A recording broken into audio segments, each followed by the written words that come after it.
कहने को तो हमारा परिवार भरा पूरा था, लेकिन दिक्कत थी तो गरीबी की। मेरे पिताजी, मेरी बहन ने, मैं और मेरी माँ, हम सब लोग अपने छोटे से आशियाने में खुश थे। लेकिन जिस दिन हमारे घर चूल्हा नहीं जलता था, उस दिन सबकी आंखों में आंसू होते थे। मुझसे तो बर्दाश्त नहीं होता था जब मेरे माँ बाप पानी पीकर सोते थे। एक रोज तो ऐसा आया कि हमारे 2 दिन तक खाने नसीब नहीं हुए थे। मेरी माँ लोगों के घरों में भीख मांग के सिर्फ 2 ही रोटी जुटाकर लाई थी। वह भी आधी आधी करके हम तीनों बहन भाइयों को दे दी थी, और मेरे माँ पापा फिर से पानी पीकर सो गए थे। ये सब नजारा मैं खड़े खड़े देख रहा था। मेरी आंखों में आंसू थे। उस समय मेरी उम्र बिल्कुल छोटी थी, लेकिन मैं समझ सब कुछ सकता था। मेरा मन कर रहा था कि मैं बात करता हूं और कहीं से बना लेकर आ जाओ और अपनी माँ को भरपेट खाना खिला दो, लेकिन मैं करके आ सकता था। मेरी उम्र इतनी ज्यादा छोटी थी कि मैं मजबूर था। मैं अंदर से पूरी तरह से टूट चुका था। मेरी माँ पापा को मैंने पानी पीकर सोते हुए देखा था। मेरी माँ से मैंने जब कहा कि आपने हमें तो रूखी सूखी रोटी दे दी, लेकिन आप लोग तो पानी पीकर ही सो रहे हो, ऊपर से पिताजी को तो दवाई भी लेनी है। तभी माँ और पिताजी ने कहा कि बेटा कोई बात नहीं, हमें तो बहुत भूख लगी ही नहीं है। हम तो जब खेत में काम करने के लिए गए थे तो वहां पर चाय पी ली थी, जिस वजह से पता नहीं पेट में क्या गड़बड़ हो गई। खाना खाने का बिल्कुल भी मन नहीं कर रहा है। उनकी आंखें बता रही थीं कि उनको कितनी तेज भूख लगी है, लेकिन वह भी फिर भी अपने बच्चों के लिए इतना कुछ बर्दाश्त कर रही थी। मुझे तो कुछ भी समझ में नहीं आया था कि आखिर ये सब हो क्या रहा है। जैसे जैसे मेरी उम्र बड़ी होती जा रही थी, मेरा बस सिर्फ एक ही सपना था। मैं हमेशा से यही सोचता था कि मैं कभी भी कोई लड़की के चक्कर में नहीं पड़ूंगा, ना ही कभी कोई नशा पता करूंगा। सिर्फ और सिर्फ इतना पैसा कमा लूंगा कि अपनी माँ पापा और अपनी बहनों के लिए आशियाना ना खड़ा कर दूंगा।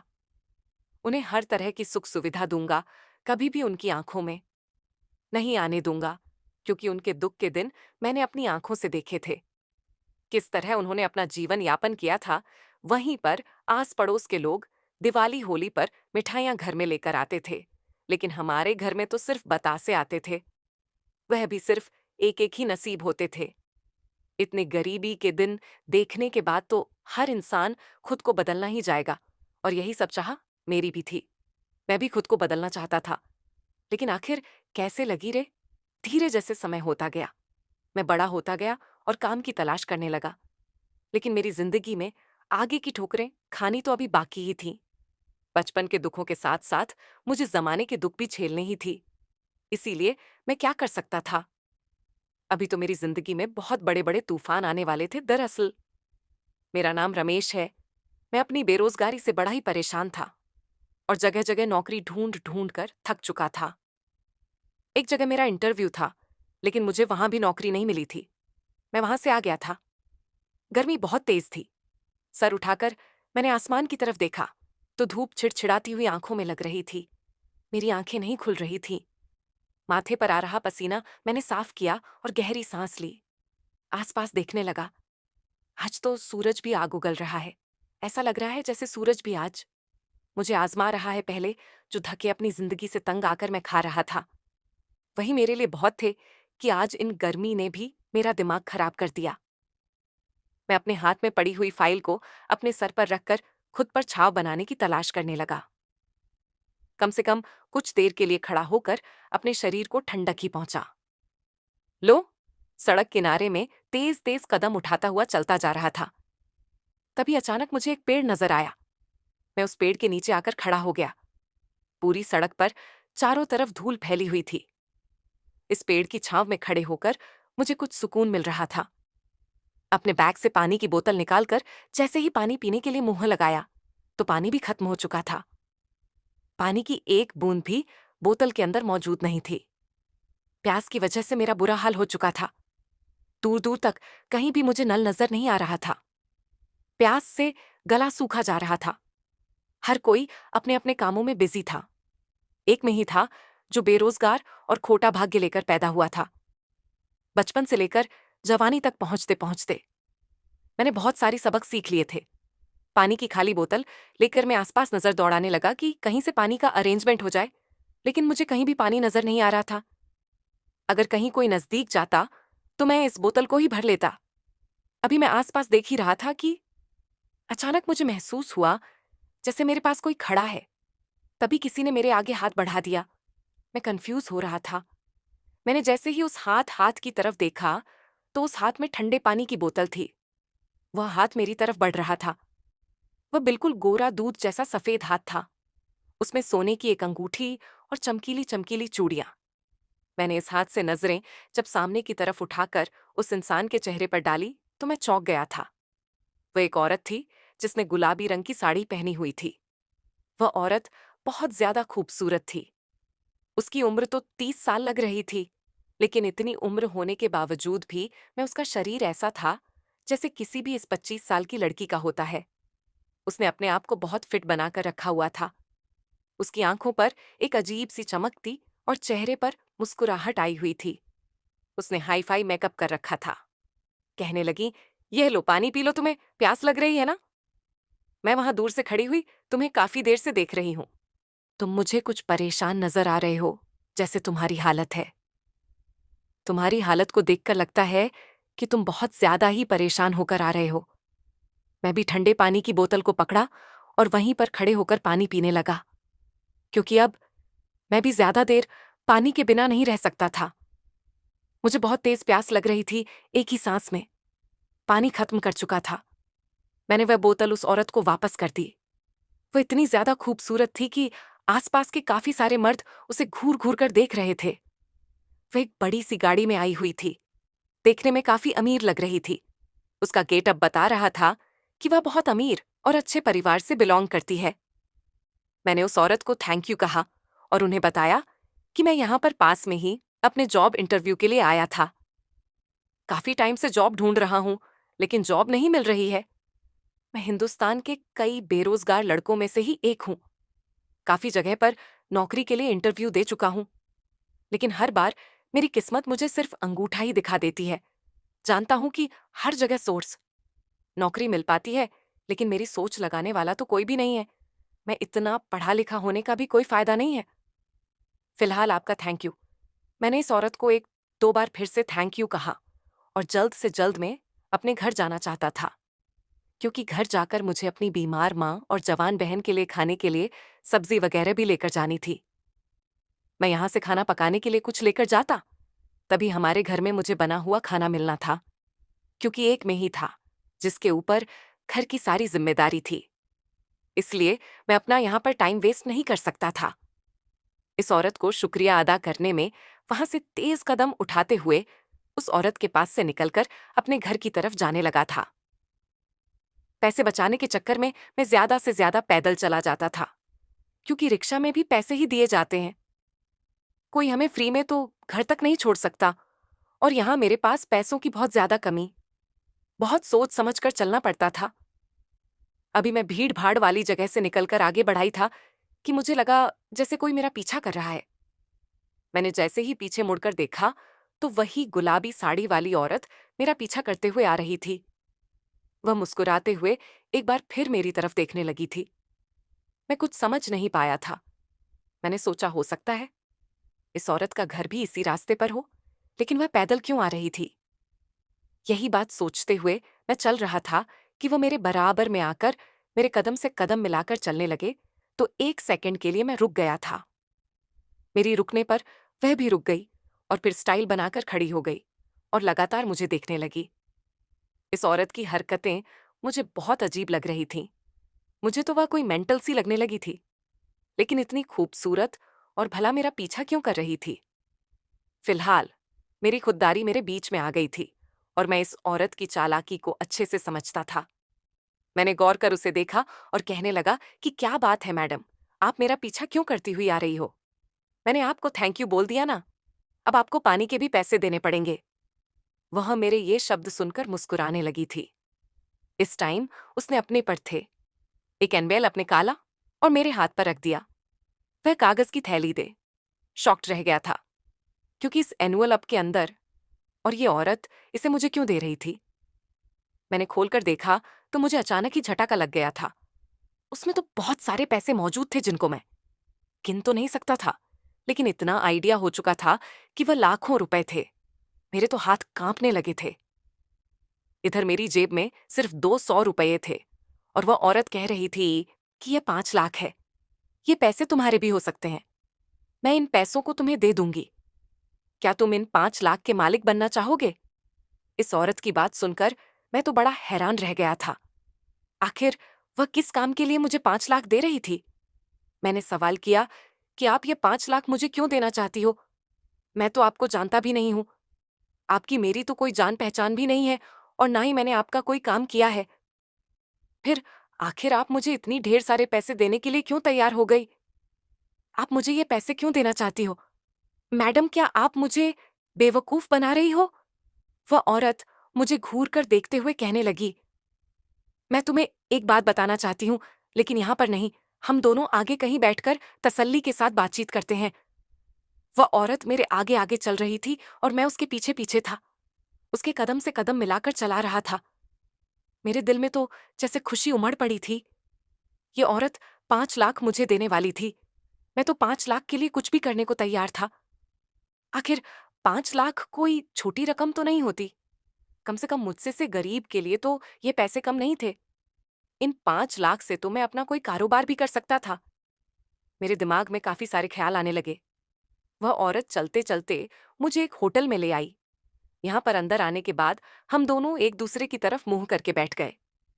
उसने वेटर से कहकर कॉफी का ऑर्डर दिया। थोड़ी देर बाद इस औरत के पास किसी की कॉल आ गई और ये फोन पर बातें करने के लिए चली गई। इतनी देर में चारों तरफ होटल को नजर न दौड़ा दौड़ा कर देख रहा था। ये काफी बड़ा होटल था और यहां पर अमीर अमीर लोग ही आया करते थे। मैं तो कभी इसके पास से भी होकर नहीं गुजरा था, क्योंकि मेरी इतनी औकात ही नहीं थी। थोड़ी देर के बाद यह औरत मेरे पास जाकर दोबारा से अपनी चेयर पर बैठ गई थी। वेटर भी कॉफी लेकर आ गया था। उसने मुझसे कहा, कॉफी पियो, कॉफी पीते पीते बातें करते हैं। मेरे दिल में बार बार यह ख्याल जाग रहा था कि ना जाने यह औरत मुझसे क्या बात कहने वाली है। वह अपने मोबाइल में ना जाने क्या कर रही थी। मैं उसे देखकर घबरा गया था कि कहीं ये मुझे कोई ऐसा वैसा काम करने को तो नहीं कहेगी जिसे मैं नहीं कर सकूंगा। मैं एक बहुत ईमानदार इंसान हूं। सारी जिंदगी मैंने सादगी में गुजार दी है। मैं कोई गैर कानूनी काम करके फंसना नहीं चाहता। थोड़ी देर बाद उसने अपना मोबाइल रख दिया था। मेरी तो कॉफी फिनिश हो चुकी थी। उसके बाद जो उसने मुझे काम बताया, उसे सुनकर मेरे होश उड़ गए थे। वह कहने, तुम्हें मेरी बेटी के साथ एक रात गुजारनी होगी। मेरी बेटी लड़कों में बहुत इंटरेस्टेड है। यकीन मानो, वह तुम जैसे जवान लड़कों के लिए तो पागल हुई फिरती है। कल मेरी बेटी का बर्थडे है और मैं चाहती हूं कि मैं उसे कोई गिफ्ट दे सकूं। मैं तुम जैसे जवान और स्मार्ट लड़के को उसे गिफ्ट करना चाहती हूं। वह औरत इतनी ज्यादा पागलों जैसी बातें कर रही थी। मैं उसकी बात सुनकर हैरान हो गया था। मुझे उससे इस चीज की उम्मीद नहीं थी। मैंने तो कब सपने में भी नहीं सोचा था कि एक औरत भला इस तरह की लिमिट करो उस कर देने वाली बातें भी कर सकती है। वह अपनी बेटी के लिए ही किसी जवान लड़के का बंदोबस्त कर रही थी ताकि वह रात भर उसकी इज्जत के साथ खेल सके। शर्म के मारे मैंने अपने कान मन कर लिए। मैं कहने लगा कि माफ कर दीजिए मैडम, मैं कोई ऐसा वैसा लड़का नहीं हूं।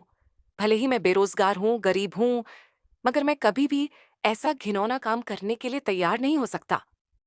इतनी बात कहकर मैं वहां से उठकर आने लगा कि उसने फिर से वही एनवेल्प 5 लाख वाला मेरे सामने रख दिया।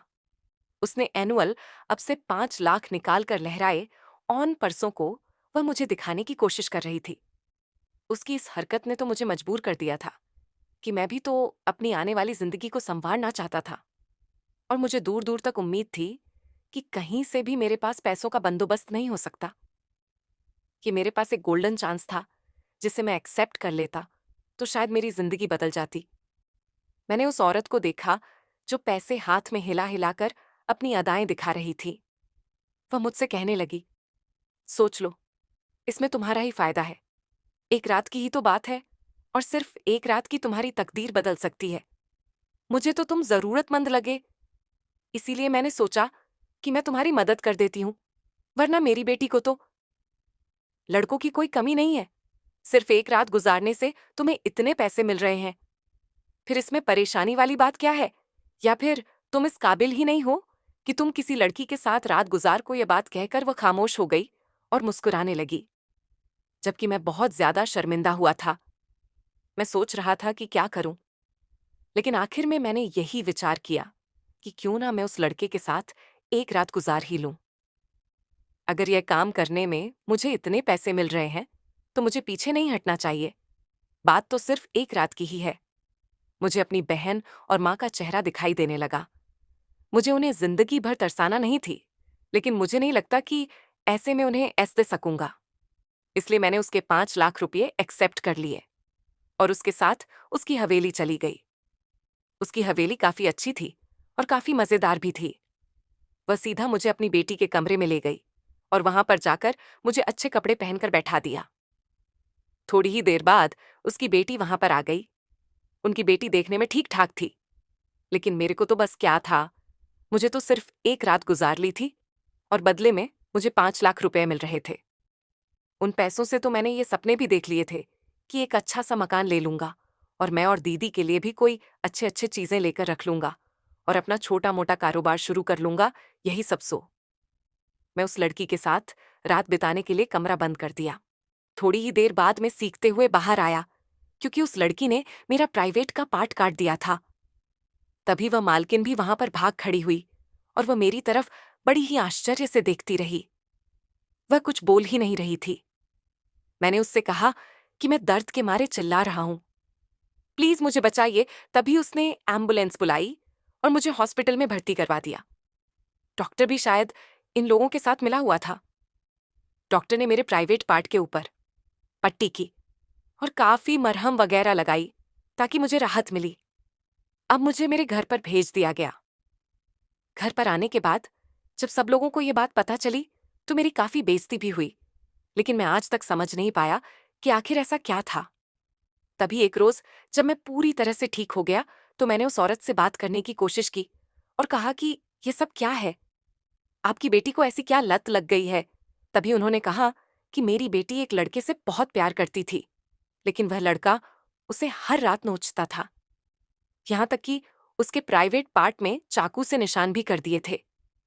उसके बाद से मेरी बेटी के अंदर न जाने ऐसा क्या गुस्सा भर गया कि उसे सारे मर्द एक जैसे लगने लगे और वह मुझे सीधा धमकी देती है कि अगर मेरे लिए आज कोई नया मर्द नहीं आया तो मैं अपनी जान दे दूंगी। अब इसके पिता भी इस दुनिया में नहीं है। अगर ये मर गई तो मेरा इस दुनिया में कौन रहेगा, और हमारे पास इतने सारे पैसे हैं कि लोग ही पैसे को खा जाएंगे तो मैं क्या करती। वैसे मेरा इसके लिए इलाज तो चल रहा है, लेकिन डॉक्टर ने कहा है कि थोड़ा समय लगेगा। इसीलिए मैं अपनी बेटी के प्यार के अंदर आकर लड़कों को इसके साथ सोने के लिए भेज देती हूँ और यह उनके प्राइवेट पार्ट को काटकर संतुष्ट हो जाती है। और ये तब तक चलने वाला है जब तक कि मेरी बेटी ठीक से ना हो जाए। मैंने उसकी पूरी बात भी नहीं सुनी और वहां से भाग निकला। मैं सोच रहा था कि मैंने 5 लाख रुपए तो ले लिए, लेकिन अपना प्राइवेट खराब पार्ट तो दिया। भला एक लड़के के लिए वही तो उसकी पहचान होती है। अब कल को ना तो मैं शादी करने के लायक रहा, ना ही कुछ और। अब हर रोज मैं माथा पकड़कर बैठता था। मेरी परेशानी में मेरी माँ भी बहुत परेशान होती थी। समझ में नहीं आता था कि आखिर क्या हो रहा है, लेकिन खैर जो भी था मेरे लिए बहुत बुरा था।